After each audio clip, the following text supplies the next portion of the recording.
Just after 1 a.m. on April 16, 2013, someone slipped into the dark along a stretch of road in San Jose, California.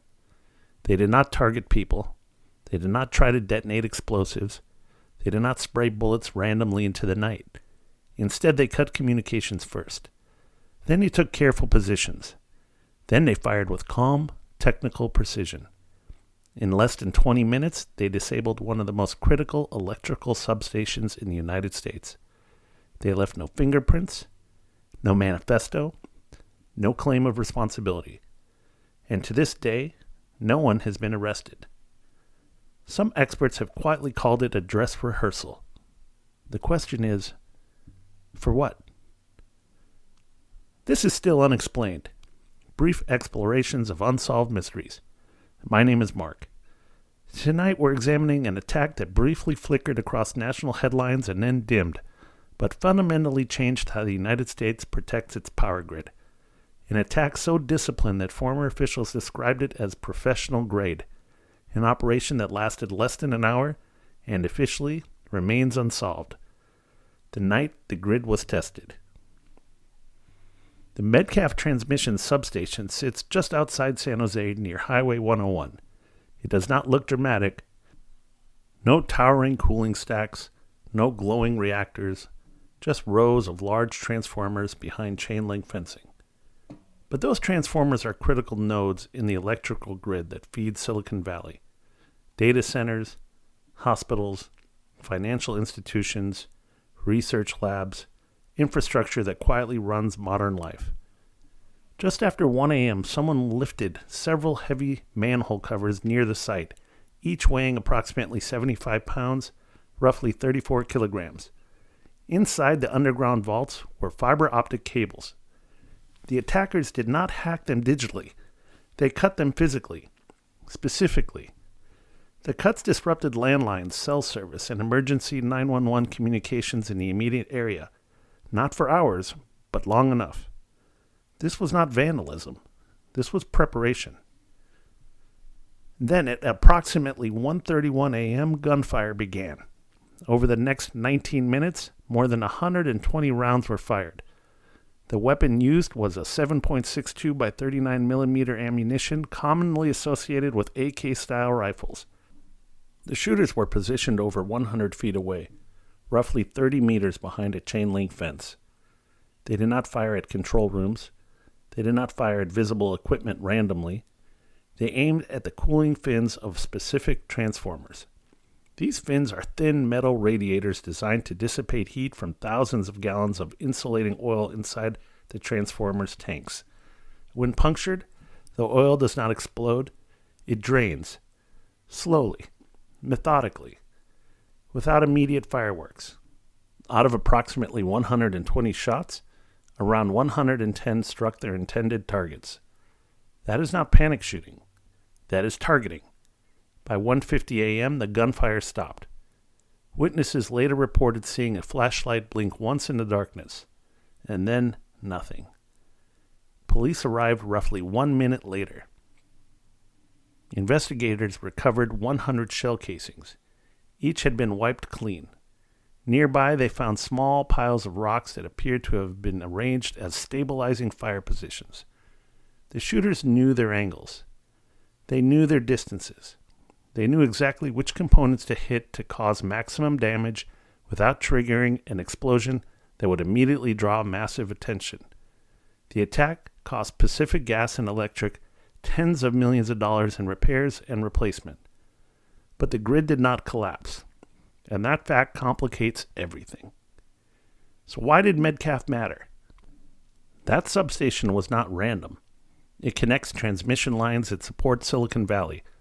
A successful cascading failure could have disrupted major technology companies, server farms, and financial networks. In 2013, Silicon Valley was already the digital nervous system of the country. One former official later said that if the attackers had destroyed enough transformers simultaneously across multiple sites, parts of the United States could have gone dark for months. High-voltage transformers are not easy to replace. They can weigh up to 400 tons.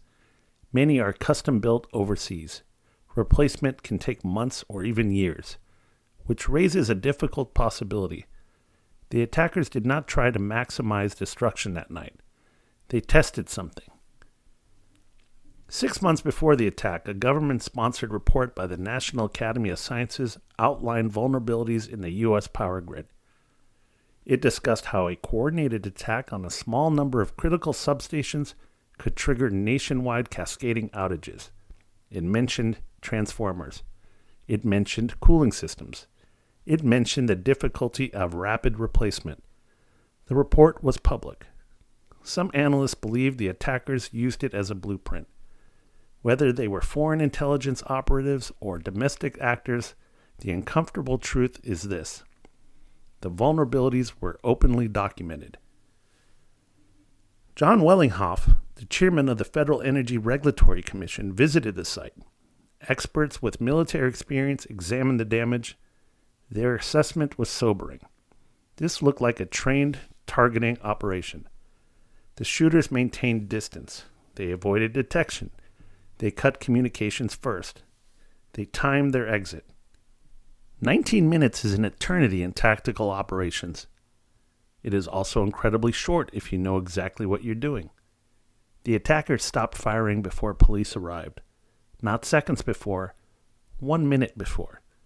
That suggests surveillance. It suggests timing.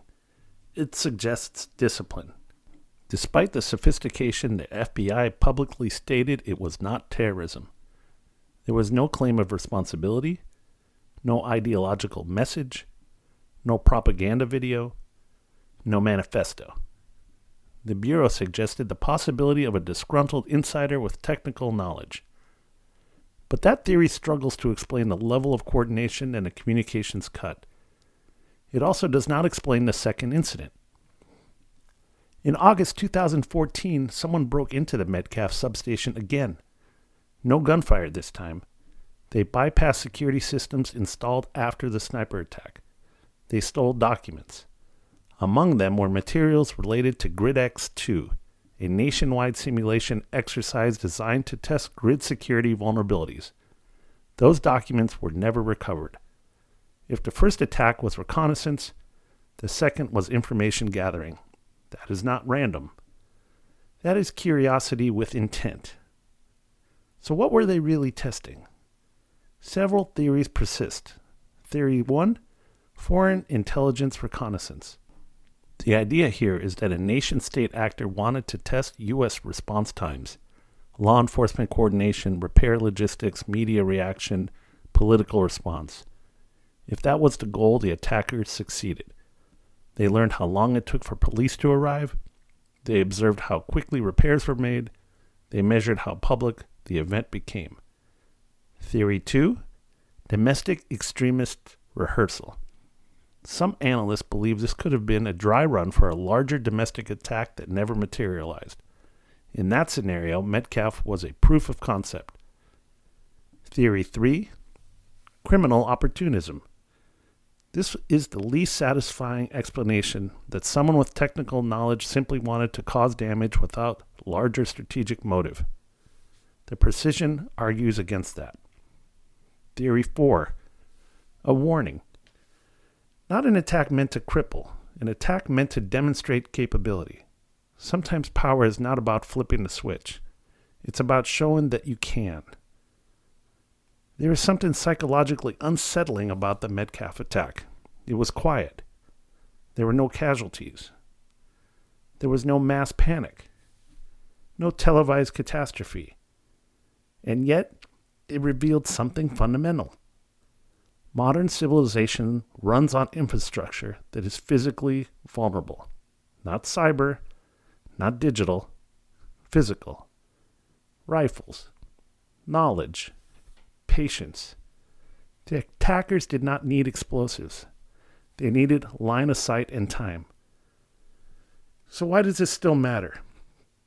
After Metcalf, federal authorities implemented new security standards. Ballistic shields were installed around transformers nationwide. Surveillance increased. Response protocols tightened. But the identity of the attackers remains unknown. No arrests, no charges, no closure. the simplicity of the method remains unsettling. It does not require advanced cyber weapons. It requires familiarity. Some experts quietly refer to Metcalf as a dress rehearsal, a live fire exercise, a systems test, not to cause collapse but to observe response time, coordination, repair capacity, media cycle lifespan. If that was the objective, the operation was successful. And that is perhaps the most uncomfortable conclusion of all. Whoever stood in the darkness that night did not need to shut off the lights. They only needed to prove they could. And for 19 minutes on April of 2013, they did. This has been Still Unexplained. Thanks for listening.